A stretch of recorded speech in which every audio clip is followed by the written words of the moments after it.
Kuna makosa yasiyosameheka. Mke wako pia.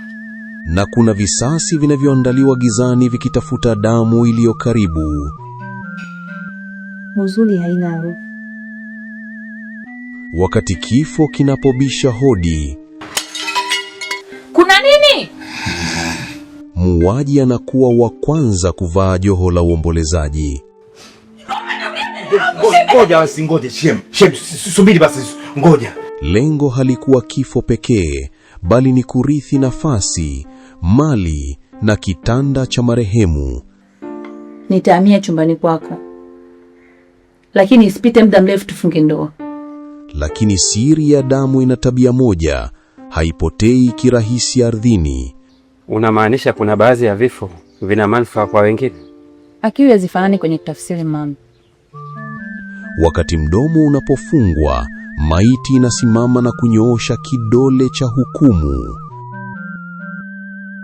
Je, mchezo wa malaika muuaji utaishia wapi?